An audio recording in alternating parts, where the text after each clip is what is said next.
All right. Time for the head banging. Let's do it. Yeah. I got to tell you, it's an all fight. We got new music. We got a new attitude. And it's all going to be up to you to watch the show. So here we go. We got an off night thing happening. And I'm telling you right now, your host tonight is the magnificent Mark Sweetman. Woo! All right. All right. Well, you know what? I forgot to take... Just going to do it. Exit. There we go. Oh, and I got Jason up here too already. All right. All up. Anytime I try to do something technical, I fail. So once again, I didn't have the music queued up properly, probably because I was playing it for you before. But anyway, we'll get that worked out. We have royalty-free music now, so I'm very happy. Oh, all right. That'll keep. Well, what happens is if I've been using. Well, I won't even talk about what I've been using because that'll just cause them to go out and search for it. But one time I used it about a year and a half ago. I used the spinners. Remember that? Andy? Oh yeah. And they YouTube took that one down, so I've stopped. I stopped using that one. And there's another one that I've used, but they haven't caught me with that one yet. So now that I got royalty free, I don't have to worry about getting caught anymore. So there you go. You're a man that can walk free amongst. You're not going to talk about it, then you talk about it. Exactly. All right. I got my wife here. All right. So I'm going to put Susan on so she can read her poem, and then we'll get to our business. All right. Here's my wife Susan with the topical poem of the week. Here we go. Okay, and we talked about the Queen last week, so even though her funeral was today, that's not in the poem. But Mark actually pulled the news stories this week, so kudos to your host. Here we go.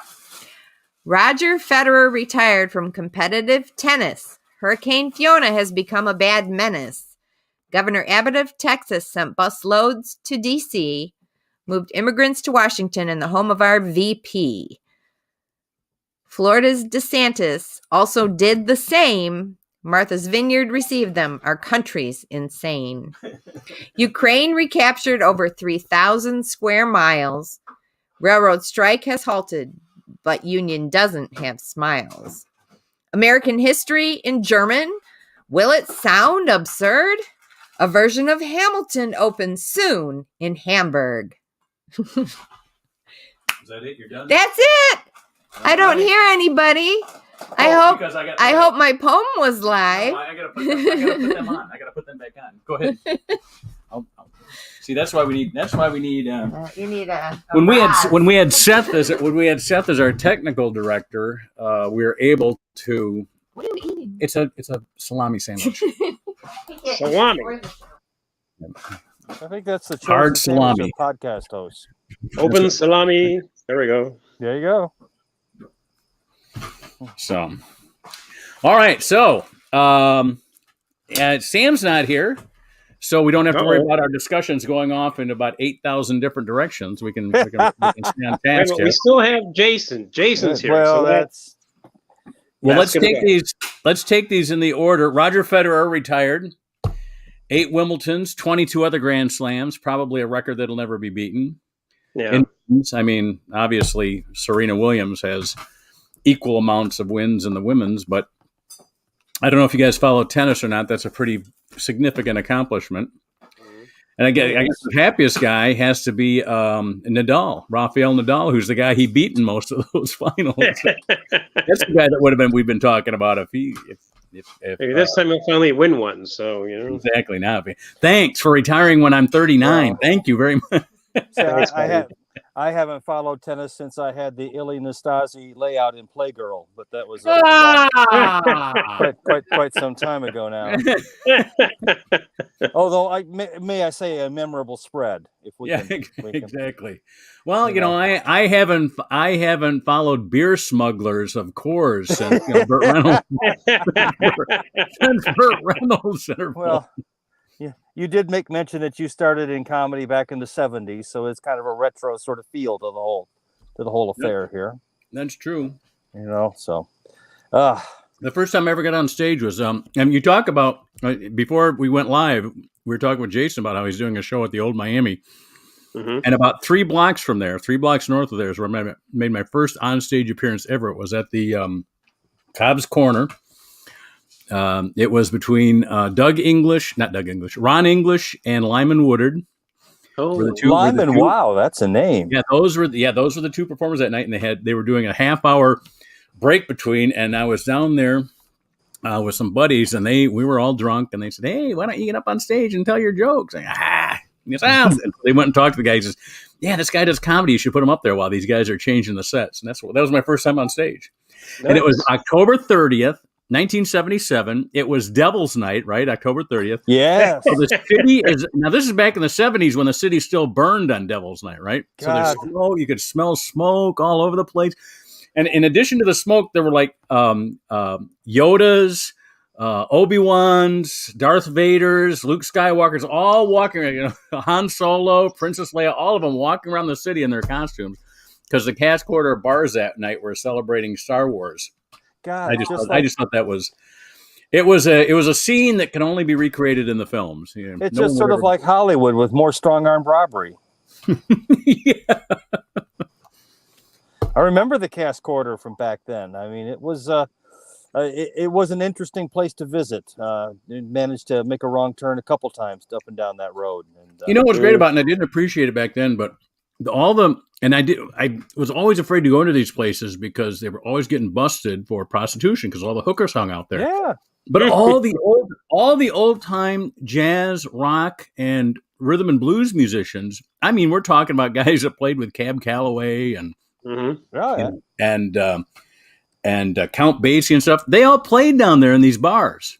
All these great old jazz musicians. So, and I wasn't old enough to appreciate it at the time. So, yeah, I was just a kid from the suburbs in the city for the first time. Anyway, let's see what else we got here. Hurricane Fiona. Yeah, it's like any other hurricane. It's hurricane season. What can I say? It's just a different name each time, Yeah, it's just Puerto Rico's getting wiped out. Every time that hurricane season hits, Puerto Rico's getting hit quite hard. Puerto Rico's not in a very good spot for that. And I never knew this before. I never realized the U.S. Virgin Islands are south of Puerto Rico, and the British Virgin Islands are north of Puerto Rico. So I guess Puerto Rico in between do they really qualify still as virgin? I don't know. There's a man in the middle joke I could make right now, but we're going to let it go. There we go. Just no. We'll do it some other time. All right. Do we have any comments on the migrants being sent to Martha Vineyards and Vice President Harris's house?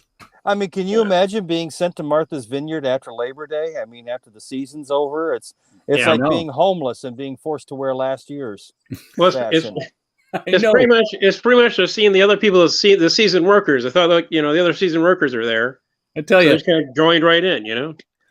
Here's the sad fact: the migrants probably know more about not wearing white after Labor Day than the people that sent them there. I think they should. And not only that, I mean, they were given smartphones. They should have had an Airbnb app, in which case housing wouldn't have been an issue. And I imagine there were some dynamite bargains that were available. Mm-hmm. I mean, Possibly. I don't know. It's nice to see that they have the big diversity signs. I saw several of them highlighted about how hate has no place here. No one is illegal. No human's illegal. But can we please get these people out of our sight as fast as humanly possible? And within 44 hours, they were what I would like to see is the sanctuary cities are getting all these immigrants, send their fentanyl back down to Florida and Texas. Yeah. You say that like it'd be a bad thing. Did I mean it? I didn't mean it that way. Okay. But say,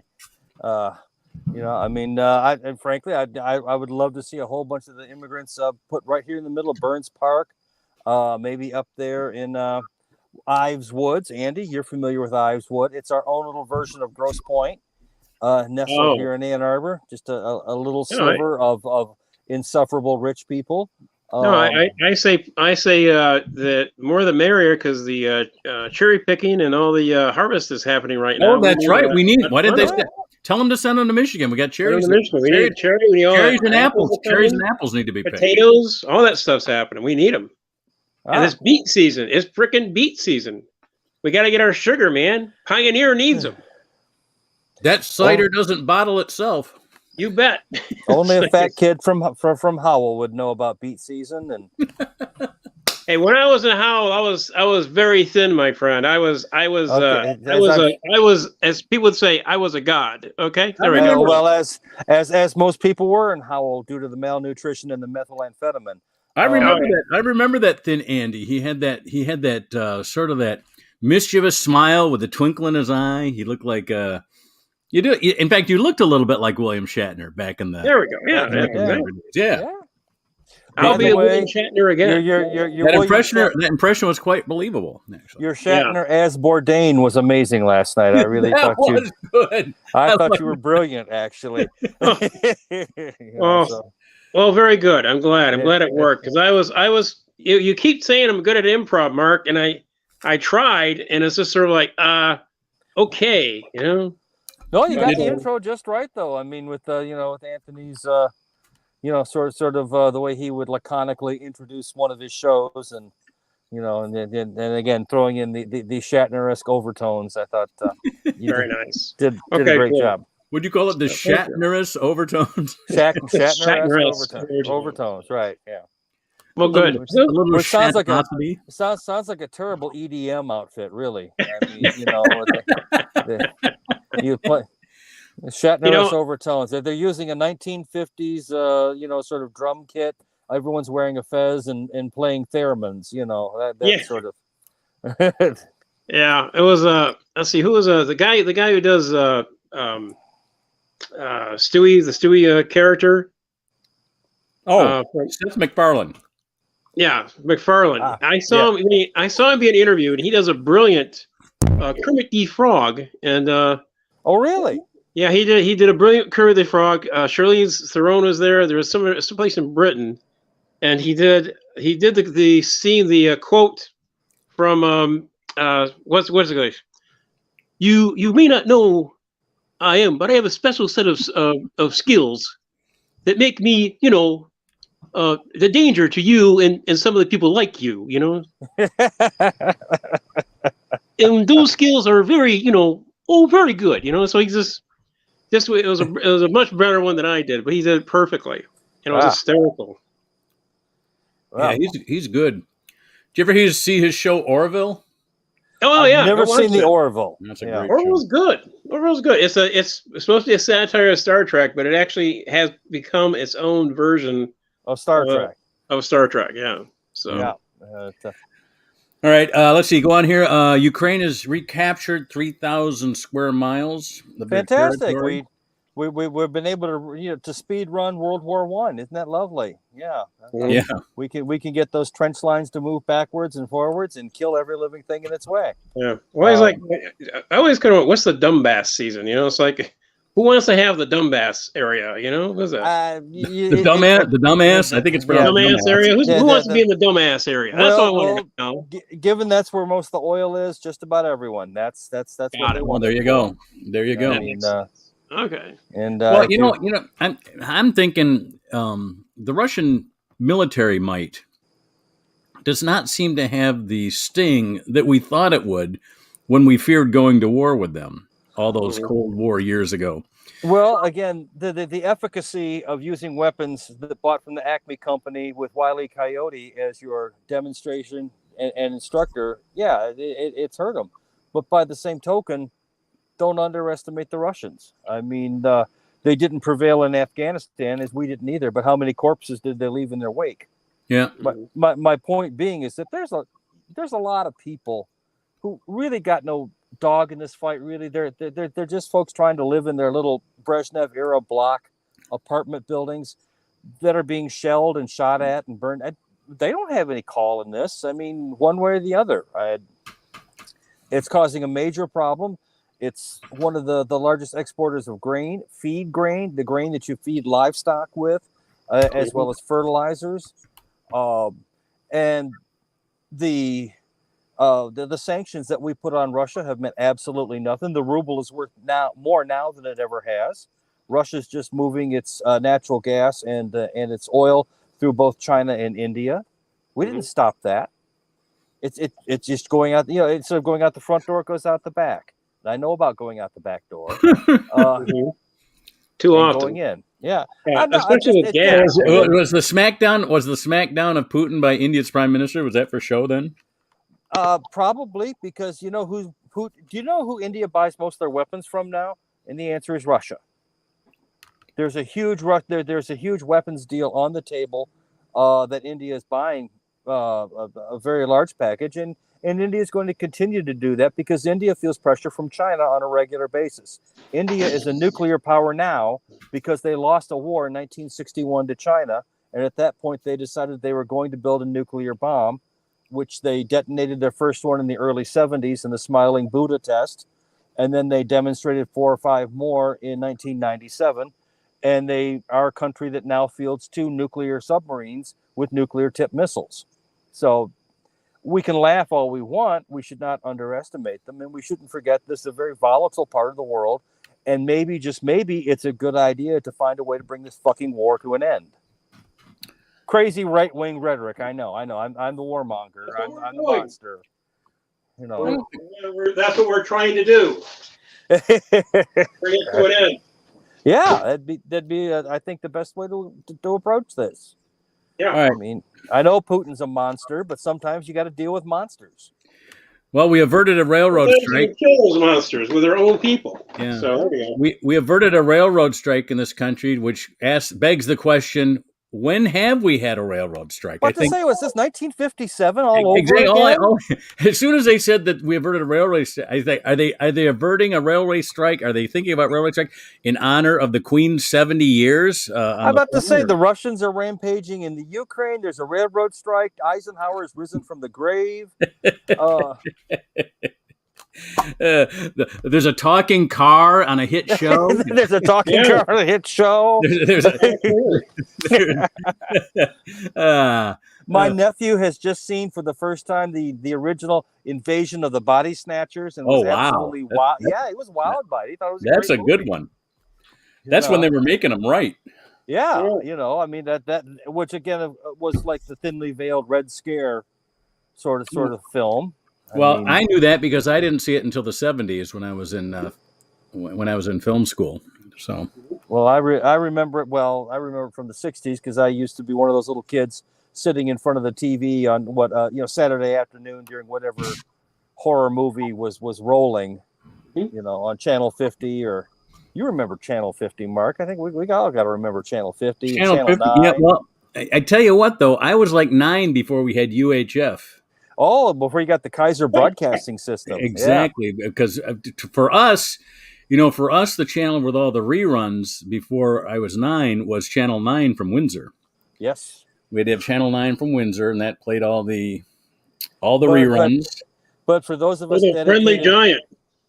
Oh, the Friendly Giant. Which was great when you were older and you started smoking weed. Do you remember Tim Lilly's bit about the Friendly Giant? No. Do you know who Tim Lilly is? Nope. Oh, okay. Andy, do you remember Tim Lilly? I remember Tim Lilly. I always liked his Invisible Man bit. Yeah, just the Invisible Man. And the mating call of a clam. Oh, yeah. But he did that Friendly Giant bit that I thought was hilarious, but was only good in how many towns? I mean, it's not like you could go outside of Detroit and anybody would get it, No, not too many. What was the bit? He would go, I got a little chair for Rusty here. We got this, and then he goes, now look up, and then he goes, as the camera's panning up, he starts grabbing his balls. Look up. Oh yeah, right there. That's basically he was doing pedophile material before it's time. So. Oh my God! But yeah. Well.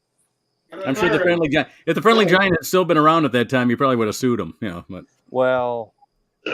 All right. And the last item on Susan's poem was the German version of Hamilton is opening in Hamburg this month or next month. Well, it's got to go over at least as well as the stage production of Springtime for Hitler did a few years back. That's what I was thinking when I first heard about this. Is Hamilton in German was probably, it's like a producer's type of thing where they got given everybody 50% of the show where they've oversold it, and it's got a bomb. So we'll do the German version of Hamilton. I gotta think that if you're doing a German rap, that there's no way that you can't. You need a lot of throat lozenges because not to mention it's gonna very gonna quickly lapse into music and people goose stepping down the street. I'm not so sure this is really a good thing. I mean, I don't know. It's in Hamburg, so but they get to the scene for the duel between Aaron Burr and Alexander Hamilton, and the Germans go, finally. Yes, exactly. So they're kind of basically like this. We still don't understand how the American system works. For crying out loud, what is this? All right, there'd be more clarity, but there's no clarity. That's our poem. The only other things that I thought of that was in discussion that my wife would not put it in the poem, was the brouhaha about Disney having a black mermaid. Did you hear about this? Oh, yes. Oh no. Yeah, they're doing a live action version of A Little Mermaid. Right. And the actress they cast as the mermaid, Ariel, is black. And of course, she was a very fair-skinned redhead in the animated version. Mm-hmm. Well, clearly this is an anti-ginger move, right? Yeah, exactly. Yet another blow for the gingers, right? Well, you know what? When I first heard it, I thought they were saying, they said Halle Bailey is the actress. I thought they were saying... I was thinking Halle Berry, and I'm thinking, well, race isn't the issue. It's that you got a cougar going after Prince Eric at 19. Halle Berry's like 54 years old, and Prince Eric is 19. I think people would have more of a problem with that than they do with the. I don't know. I think that's a fantastic idea. Frankly, Halle Berry doesn't look 50. She continues to look 19. I'm sorry. Yes, well, that's true. That's true. She's reasonably well preserved. Speaking of which, the ashes of Lieutenant Uhura are in space. Wonderful. Now, who shot him off? I thought she went up with one of those, like either with Elon Musk or. Well, the last Amazon one was Bezos rocket failed. Bezos, Phallus 2 did not get off the ground. Phallus 2. he did. Wasn't that it was a reused one? Was that right? Was he reusing it? Yeah, but all of them are all of them. They're supposed to be reusable, but again, it didn't. It kind of fell flat like Ron Jeremy when he doesn't have enough Viagra. All day. Hello. All the way back to Ron Jeremy. Ron Jeremy. You can't have 1970 without still Ron working. Jeremy without me. The Hedgehog. The Hedgehog. There you go. Dirk Diggler. That's been more closer. Use a Dirk Diggler reference. That would be good. Well,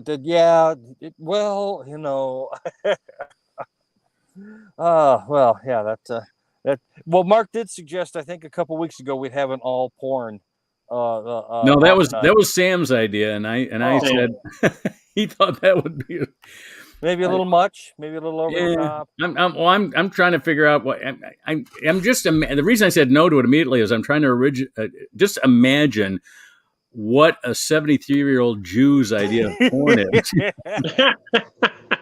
Well, the one thing is we might not be able to imagine it, and the worst part is that we might be able to. Yes, it could be. Yes, both could be the worst. I mean, either it's a lose-lose. Sort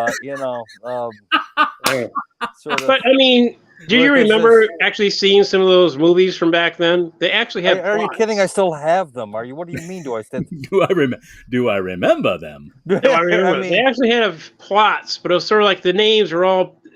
The best part of it was just the names, so they were a tad contrived. Yes, that's true. It didn't. Well, the funny thing is, my favorite was Bright Lakes Big Titties. That was my favorite one. Well, all of the best names were the ones that were takeoffs on actual film titles. Yeah, the Flint Bones. I remember that one. The Flint Bones. Who reamed Roger Rabbit? That was another one. So. Yeah, and of course I know you gentlemen didn't catch it, but I of course have an autographed copy of Shaving Ryan's Privates. And All Hands on Dick. Another military classic. What did you do to the whore, Daddy? Yeah, exactly. You know, This one they didn't change at all. They just made it porn: bed knobs and broomsticks.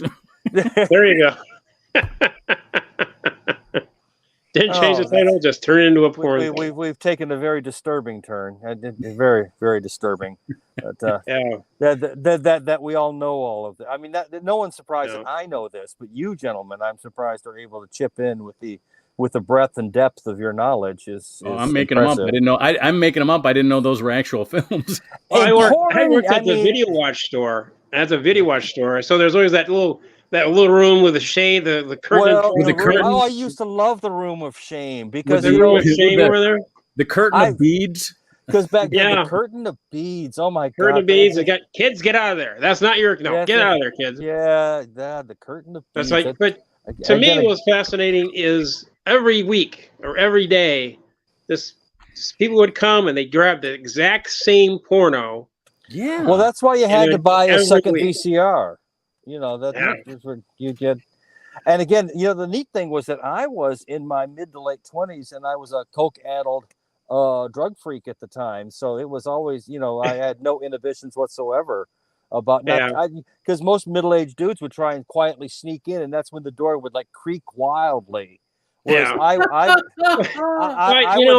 would hit the door like the Kool-Aid dude with a heart on and a Coke buzz, and we always said you know, blow the doors open. It's like, Daddy's home, kids. All right, gather around.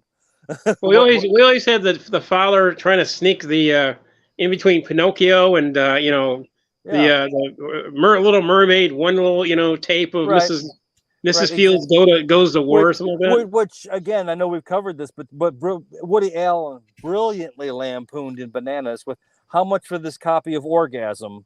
Which it is an absolutely brilliant sort of. I mean, that's definitely someone's lived experience being brought to the screen. You know, I will tell you a real story from my work at the Video Watch. So we actually were able to. We would rent out actual video cameras and sell videotapes. Yes. I hear a story coming there. Oh, here it comes. Boy. Yeah. So as a clerk, we would have to check in the stuff, and so we be quiet, rewinds. Yeah. So we got the thing in, and my manager took it in the back, and then he comes out kind of white as a sheet and says, Andy, you got to come see this. You got to see this. What? There's a tape left in the machine. You got to come see this. Okay, so we go in the back, we look at this thing, and it's like it's a video of, we don't see the actual face, but we see the person's hand over his unit. Member. Is his member unit? Yeah, and it's just some music in the background, and he's going at it. As well he should. That's what it's there for. And then you see the camera, and then we see his face. And it's all like dressed up like a flamingo with glitter and all this stuff on. Well, you got to think of the rhythm of the camera. I'm not going to tell you what he was doing, but after he had, had his whatever, I'm not going to say what he did, but it was a little bit gross. After the film reached even for a 25, 30-year-old to watch, it was a little bit harsh. Yeah. Now, in the comedy version, when you're telling this as part of the comedy act. But no, it gets better. It gets better. Oh, okay, let me hear it. It gets better. So, we rewind it back to where we started. Right. You put it on the rental shelf. Yeah. And all of a sudden, but then the manager comes back again. He says, Andy, you're not going to believe this. The guy called. The guy has come back to retrieve his tape. Yes. So the guy comes back, retrieves the tape, and it's like, you never would guess what it was, who did it.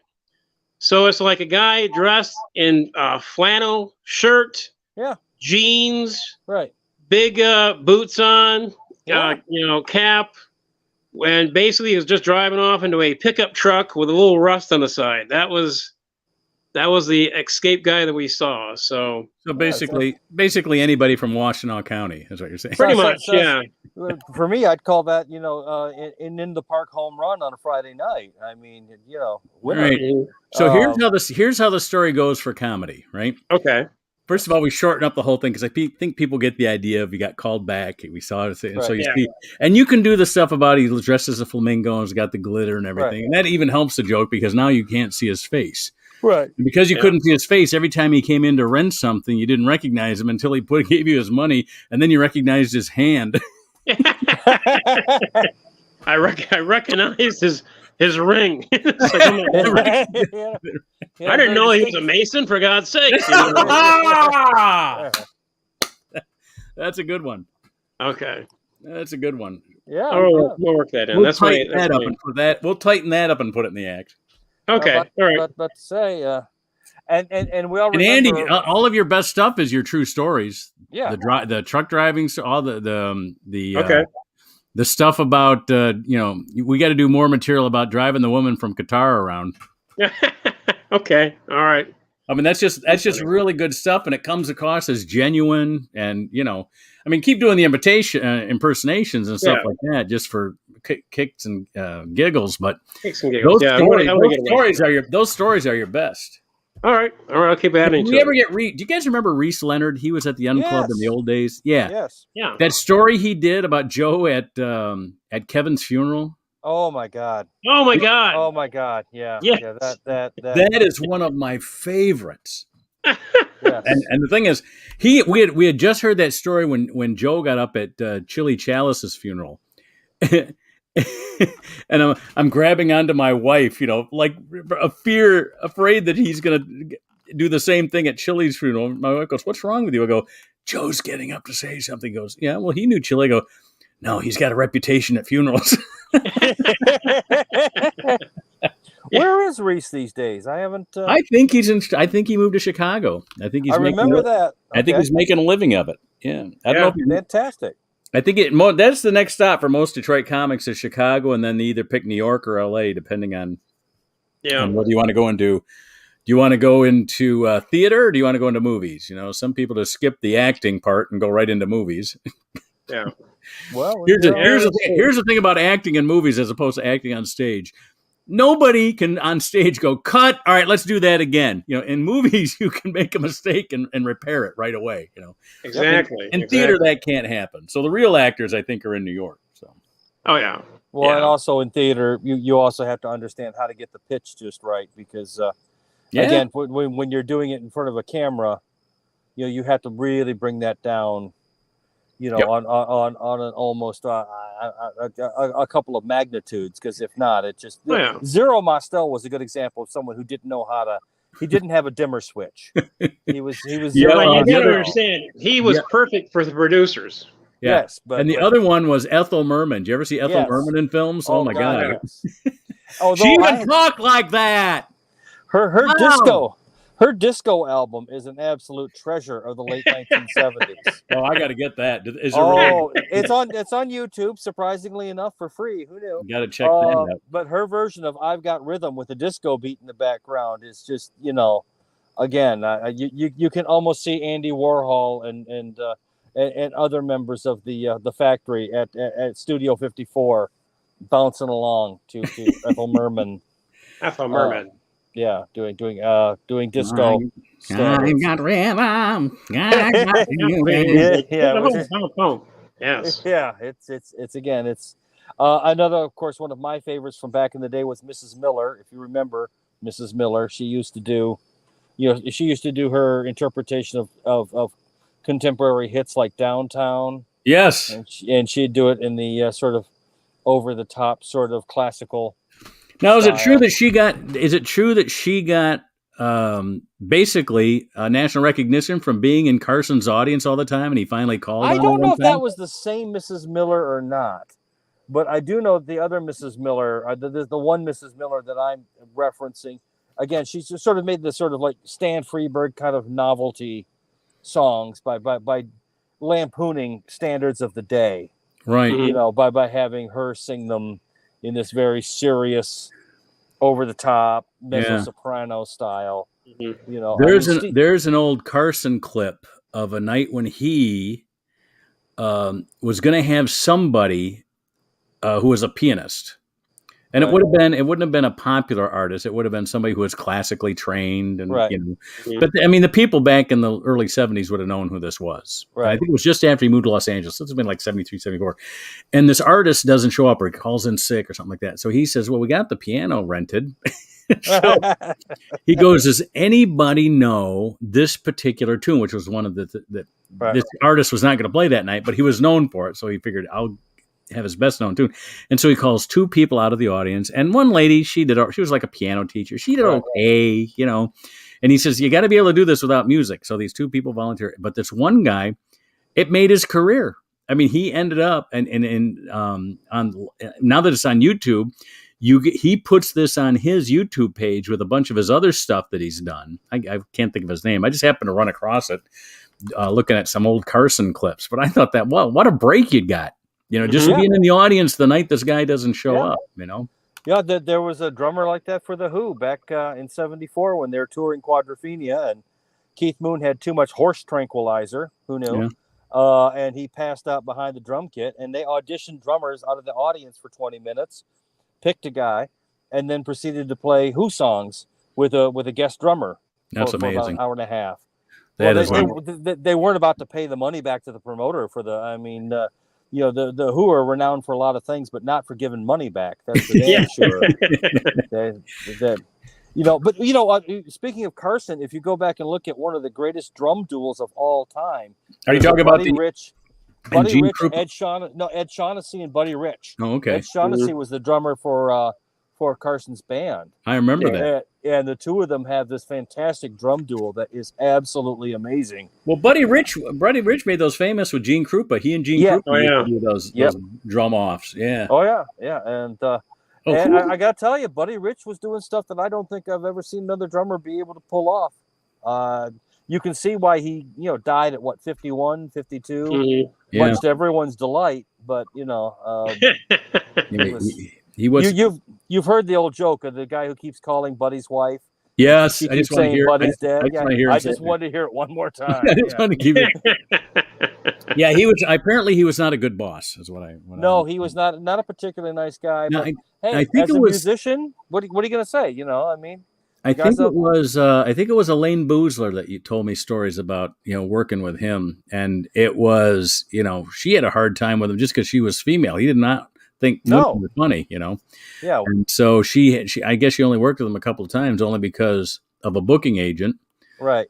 And so somebody signed a piece of paper somewhere that he shouldn't have, and so he had to work with Elaine Boozler. But I think that's who told me that story. Somebody, I got the story from somewhere about it, what a horrible boss he was, and people would be walking off.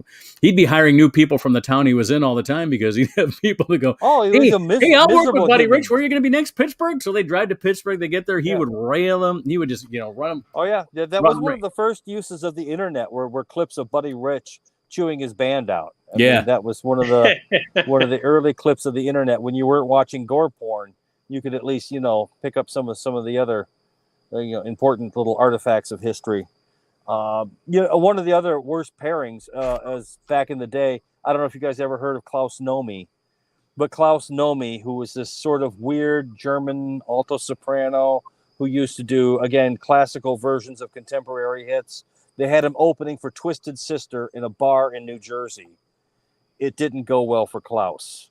You should look it up. His biggest thing was he sang backup for Bowie on Saturday Night Live and was one of the very first people in America to die of AIDS. So that kind of tells you a little bit about Klaus. And also what New York was like maybe in the late 70s when it was certainly a little more interesting, I think, than it is right now. Just my opinion. I don't know. If Sam were here, I'm sure he'd give us a 20-minute dissertation on the difference between the two places in their time. So, but yes, not good. Didn't go well. So, go ahead, chime in. We're trying to figure out from that rant where to bring in. So I don't know. You guys don't know who Klaus Nomi is, so that right there is just kind of. I don't know who it is. Rush Limbaugh used to use him for some of his bumper music. And it was also like for the gay liberation theme. He would, I forget what song they'd use of Klaus's, but it was like, he used to do a version of Lightning Striking. And Okay. But the guy was a serious musician, but, How do you spell his last name? Nomi. Oh, Nomi. that's easy. Klaus Nomi. Nomi. Yeah. German vocalist. Klaus There you go. Nomi. Oh, he recorded with David Bowie. Yeah. Yeah. He was on Saturday Night Live with David Bowie. Oh, wow. Yeah. And as part of his compensation package, he demanded new shoes. So you know it was a gay thing at that point. God. Bowie was notoriously cheap, if anyone ever remembers. I mean, what's his name? The guitarist Stevie Ray Vaughan, who just recorded Let's Dance, huge hit album, about to go on tour, and he was basically going to get paid about $250 a night. and he's like, David, you're kind of selling out 25,000 seat arenas, and you're paying me about 25 or about $250 a night. No. Well, I think when you look at some of these bands that tour like that and you see who is with them each time, I mean, I'm not talking about the principal players, but I'm talking about the ones that are behind them all the time.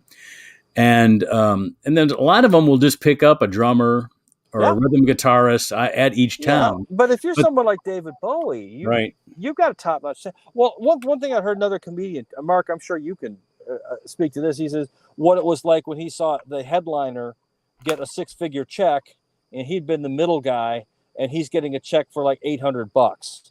Yeah, that was pretty typical. But you know what? When I was starting out, $800 a week was a lot of money. $800 a week would be a lot of money now. I tell you what, the format was the opener did 15, the middle did 30, and the headliner did 45 to an hour. Right. That 30 in the middle, the easiest money you could ever, because by the time you got to close, you had to close. I mean, you had to have the big finish, right? Or you weren't getting that $7,500 check the next time, right? I never got up to $7,000. I think I got up into the $3,500, $4,000 range when I was closing, but it's still that $800 in the middle. Sometimes I was thinking, geez, it got so difficult to close the shows. Like, I wish I had the $800 in the middle right now. Well, you'd probably get booked a lot. I mean, if that $800, that middle spot was the easiest. I used to tell Mark at the cast, and he's done it since. He pays his MCs and his middles the same amount of money because the middle can leave after his set. The MC opens the show, and he's got to be there when the headliner gets off to close the show and make all the commercial announcements. That's a 2-hour job. That MC. You see, I would love to be able to get to a point where I could just MC a show. That would, to me, to MC a show or the middle of the show, that's why I've been having so much fun opening Unclub. Yeah, it's a chance because every week I've got to try and come up with something a little bit different. Well, you're doing a good job, and you didn't chase anybody this week. Everybody stayed after your set, so nice. Nobody left. See, my plan was to see. Actually, let's get the week of heart out of here. Is what was my plan first, but. Well, I mean, my shit isn't that well. Your best stuff is the stuff that comes off as impromptu, like which you know what I mean. Most of it, actually. I know, but whether it is or not, I don't. The trick is doing it again each week and making it seem like it's just come off. Right. That is the true trick of stand-up comedy. And I always try and find at least one or two new bits of something. And anytime you have something new, it sounds funny to you. It's great in the car. Maybe you made your friends or you made some people in the car laugh, but that doesn't mean it's going to work on the stage. Well, that's what we do. That's what we do in the dojo, because you'll get lightning in a bottle the first time. Yeah. And then the second time you do it, it's okay, but it doesn't get as many laughs. By the time you do it the third or fourth time, you're going, I thought that was magic. What happened to that joke? And that's what we do in the dojo. We go over what are we trying to recreate from that first time? Was it a throwout line? Right. Was it something? What were the setups what were the jokes you did before that? Because sometimes what joke leads up to it affects how that joke is received by the audience. Where the audience member is different, can we change the setup a little bit if it's an older audience or a younger audience? That type of stuff. Does the that's what the dojo is good for.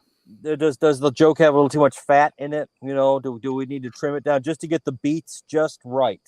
Where you can hit the beats just right.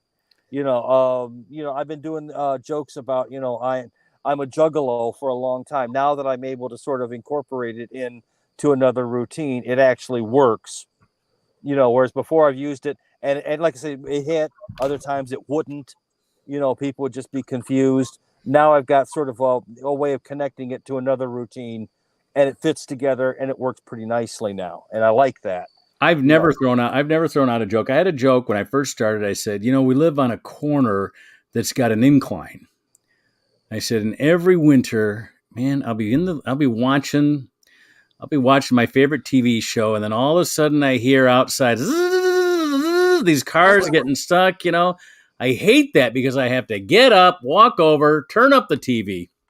And that was the joke. In other words, I don't get up and help the guy. I get up and turn up the TV because it makes no noise. Well, and Andy knows because he's seen me do the bit before where I talk about the guy getting stuck and I'm trying to help him out. Yeah. I mean, so I never throw any, and I hadn't used that joke in 12 years. And then I'm down in North Carolina. Of course, the story is I was in Georgia because I had to make it even farther south than North Carolina. But it was in North Carolina. I was in a blizzard back in '85. And I was pushing cars out, and I became like we usually don't like Yankees, but you're helping us out of the snow, so you're all right by us. Yeah. Well, I was talking with Vivian after the show last night, and I think she's great, by the way. I mean, I know she hated me the first time she saw me, but we've kind of, settled down, and I really do think her stuff is great. And I said, I'm sorry, I didn't want to come up on your blind side. I didn't want to startle you. And she and of course I said, listen, on your one joke here about the body count, about the 42, and I said, John Wayne Gacy, our most notorious serial killer, had 36 bodies in the basement. There's probably a way of weaving that in. And she immediately loved the idea, but of course she goes, of course you would. I said, yes, I know, I get it. I can't help it. I look in the mirror and I just see BTK with fabulous hair. I've had to sort of like this. This is just sort of my persona. This is what I look like. I know. For her joke. Now, I don't know how accurate she wants to be with her 41, but for the joke purposes, she should lower it to 31 because then the punchline would be, I'm no John Wayne Gacy. He had 36. Yeah, I don't. Yeah, exactly. That's what I mean. Exactly. But the point is, he's a guy who's notorious for having, bodies in the body basement. count. Yeah. Yeah, and she could say, well, listen, I guess my guys had a much happier ending than they did. Yeah. Or you could say, or she could say something like, "But I get points because mine wept more." But I mean, yes, it's a dark reference. It is a dark reference, but it is. I mean, she might find a way that she wants to incorporate that into the humor. I don't know if she will. And she might take it. She might take a joke like that and say, "I'd love to do it. It's just too dark for my character." And we'd work. She liked it. She liked it, and whether she'll incorporate it or not, I don't know. I just want to sort of bring it to her attention. Well, that's what we do. That's what the dojo is all about, and I love doing that stuff. So, and I tried to get over to Heidelberg, and I got there, and the place was locked up because it's Monday. See what you can do about getting in there because I will try and get in there. I'll try and give him a call or stop by tomorrow. I mean, I talked to I can't think of his name now. Tony? Billy. Oh shit. Billy Stoyanovich. Billy Stoyanovich remember Stoyan's restaurant on Plymouth Road? Familiar. It's where Joey's Comedy Club started. And Stoyan. Okay. It ended up becoming Kickers because he and his brother were both NFL kickers. And so the name of their lounge was called Kickers, and that's where Joey's was. Anyway, he books Big Tommy's Comedy Club now. Oh wow! Okay. And that's where Chili had his Monday night dojo, and I'm trying to get that reestablished. So, well, it'd be great to get another open mic going here in Ann Arbor. Yes. It just can't be Monday night. We got the Blind Pig, so we already got that one. But a Tuesday or even Tuesday or Wednesday. And if you know what, another thing to do is make it Thursday night, but after the Ann Arbor Comedy Club. Yep. And they only do those every other week. So if we Yeah. did a weekly one, we'd be getting the people that aren't doing it, because they're not doing it every week at Ann Arbor now. Question about the Ann Arbor Comedy Club. Why wouldn't they be? Would they object to having the dojo there? I mean, I should call them up and ask. What's the worst they could do? Say no? Yeah, they could. I just haven't thought about it yet. You know what? Chili had a weird relationship with Roger, but I have a much better relationship with Roger. Well, and Chili's gone, and Roger kind of on his way out. And Claudia, and I know Claudia, so I might give her a call. And maybe the more comedy is good for them as much as it's good for anybody. Right. I don't know, again, in terms of its operation, whether they'd be able to hold an open mic there or not, whether that's even worth it for them to do. But well, here's another thing we could do too. Here's the idea I had. In other words, if they can't do another night, they can only do Friday and Saturday. Right. And they're once, and even if it was every other week, even if the dojo was every other week, and when they don't have it, it's the electricity is what it's going to cost them. We're not going to drink anything. We're not, so whatever the lights are, and whatever more insurance they'd have to pay for having people in there one more night. But I'm sure they pay for the week. I'm sure there's no insurance agent going, oh, you're only doing it 2 nights a week. Oh, here's your deal. I'm sure that's not happening. So, what I'm thinking is I'd like to have a situation where we got it for Friday or Saturday. Saturday'd be preferable. Yeah. Because then we can do longer sessions with the dojo. We can do workshops and specific workshops. In other words, we're going to do one on character development. Now we're going to do one on writing. Now we're going to do one on rewriting. Now we're going to do one on submitting to festivals and showcases. Now we're going to do one on, and Ned Rice, he wrote for Jimmy Kimmel and Bill Maher and all these late night comedians. He'd be a great one as a resource for that type of for the inroads there. I was a little bit surprised to find out that they had a writing for late night comedy seminar at the Motor City Comedy Festival this last weekend, and it wasn't Ned Rice conducting it. And I said to Lauren Uholic, I said, why didn't you have Ned do it? She goes, who's Ned? She didn't even know who he was. Yeah. In this day and age, comedies, I'm not telling you anything you guys don't already know. Obviously, it is not the 80s. It is not the early 90s anymore. But I just think there's a lot of people who just really aren't connected with it, at sort of the younger level, and it would be useful if they were there, because people still want to go out. People still want to laugh. You can't do everything online. Not everything is a fucking video game, right? I don't want to be hypercritical of a lot of these people, but you got people like Stephanie Ann, and she's going, well, I've had 3 open mics, and I have done this, and I've given stage time to all these comics. I go, hey, you know what? I have a friend who's on a sitcom. I have a friend who actually wants to do something with their career. I have a friend who writes movies. Yeah. I have a friend who makes $200,000 a year, and nobody knows who the fuck he is. Does he need a boyfriend? What's that? Does he need a boyfriend? No, yeah. Well, Steve Billnitzer. Oh, Steve Nitzer. Steve Bill Nitzer. Billnitzer. Yeah, he just all he does is doctors scripts. So somebody goes, "Oh, this is funny, but we need more. We need more punchline." And they'd rather have 24 more punchlines in a movie script than they need, because they can always cut. It's easier to cut than it is to add things in once you start production. So he gets a lot of those. All right, punch this up. Add another line. And sometimes it's just another tag that they add on the end, and they always film them. Sometimes they make it to the final cut. Sometimes they don't. He's always uncredited, because all he's done is he's taken his $30,000 to look it over and add his lines, Well, I guess my point, though, is that for the last couple of years especially, we've been really focused on a virtual world between the lockdown, political upheaval that's come after that, a lot of uncertainty and whatnot. Now that's beginning to really recede into the background. So time to step up, move in. There's going to be some more openings coming up. Obviously, for me, the only opening is going to be the grave. But I mean, for younger folks. Well, I'm definitely going to call Roger. And because there's always, you know what I mean. Again, I have run into so many of these kids, because I do my comedy when I got a lot of the kids in the car, because you sort of hear an opening and you throw a few lines and you get them laughing, and it's good practice. And I hear from so many, I'd like to do stand up. I said, well, do it. Come up with 5 minutes. There's a couple open mics around here, and if you bomb, no one gives a shit. And if you do well, who knows where that takes you? And even if you're never going to do it as a living, there's a lot to be said about being comfortable in front of a crowd and being able to get to people to listen to you and to get them to laugh. That's a skill that can come in handy in a lot of different business settings. Not just. Did you hear we got stage? Did you hear we got stage lights for the Ale House now? Yeah, nice. That sounds interesting. Yeah. And supposedly we're trying to get the firm that they hired for what do you call it? Trivia to move to 5 to 7. Okay. Oh, okay. And if they move 5 to 7, that'll give us an hour to set up. Yeah. We won't have people that'll stay in the seats and then suddenly get up and leave when the comedy starts and leaving those tables empty. We'll be able to. Can we also arrange to get drunken dudes have the shit beat out of them right outside the windows while the police show up? Because that's your job. That's your job, Jason. Tell me it doesn't work though. I mean, come on, comedy gold. I mean, when Ned walked off and you looked at me and said, "Go up there," I'm like, "Oh yeah, absolutely.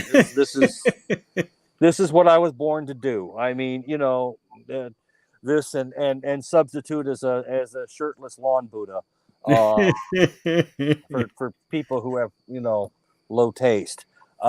Yeah, I mean that's great, and something like that. Having that backdrop was amazing, but it would be fun to have an actual scrim behind us or some sort of. Well, I'm backdrop. going to. We've got the Unclub logo, and I'm working on the Chili Dojo logo, and I can. You know how those backdrops have the sponsors checkerboarded throughout. I'd like at least 2 of them. If I could get 3, that'd be cool too. But maybe we could do that off night logo I showed you before we went on. Maybe we could do that. But to have like a 8x10 backdrop behind us, in addition to the lights, that'd be great. Yeah. Gotta make sure that backdrop is dark though. You don't want the light reflecting off the backdrop into people's eyes, blinding them. Make sure we put Chaplin's face right behind us, so it looks like a Nazi. Yeah, but... yes, the Adolf Hitler looking at Chaplin. Boy, there's not enough Nazi humor. Nothing says. Yeah, last week I was at Goebbels. This week, next week I'm this week I'll be at Himmler's. There we go. This week I'm at Himmler's Club, and then Himmler's Ha Shack. Yeah. Exactly. Please welcome the Desert Fox, ladies and gentlemen. There we go. Exactly. You guys have got to let me borrow some of this to use. Jeff the Desert Fox. You just might be a Nazi. Yeah. Jeff the Desert Fox, brother. You just might be a Nazi. Mark, you've got to do some of this Sunday. You should debut. I mean, you're pretty bulletproof at this point. That's true. I mean, I can't possibly ruin my career as much as I have already. Someone can't post a TikTok of older blue-eyed white devil doing 15 minutes of Nazi shtick in Ypsilanti, while we all stand around goose stepping, doing springtime for Hitler. That what could possibly go wrong. It's very funny. Oh man, back in the day when I used to work the phone room at Yellow Cab, I had control of something called a mute button. And I would answer the phone while hitting the mute button and answer the phone, Yellow Cab, white power. And I would have the mute button. So the dispatch would see me answering the phone with, hail, white power, Yellow Cab, may I help you? And given so I wondered why you got kicked out of there. Okay, all right. Yeah. Well, we were owned by William Berger, and I could just see that if I'd ever fuck that up, it'd be Wilhelm Berger would like to deny any neo-Nazi influence at Yellow Cab. So is that the music? I'm hearing the music. Yeah. All right. Now I've got it. Now it came in at the 2-minute mark, so it's kind of it's slowly going up. I like this. Yeah. Have you heard? Working. You didn't hear it, but you didn't. Andy heard it because I played it before you got on, but you didn't hear it because I screwed up the intro. But well, it's just nice we didn't glitch up and didn't have to spend half the show with the. Yeah, for some reason, and last week when we just had Peter, Sam, and me, that was good too. For some reason, when we get 4 on here, it's just too much. It's just too much. I just think they're jipping you on the bandwidth, and that was a good interview last week. It'd be great to do more of those. Yeah, it was a good interview, man. I got one of the guys I met at the comedy festival in Detroit this weekend. I'm going to have him on next week. So if he can make it, I don't know. I got to talk to him again this week. Couple of old dog stories and toss in what we're doing now. Okay. Yeah. All right. Well, that's it. All right, gentlemen. We're going to bring it in under an hour. And so Nice. it's been great to see you guys. All the three of us will be live at the Ale House in Ypsilanti, Michigan every Sunday. And then Monday night here at 8 o'clock. And join us if you can. If you don't know how to get aboard, just give me a call. I'll get you in touch. Good night, everybody. All right. Good night.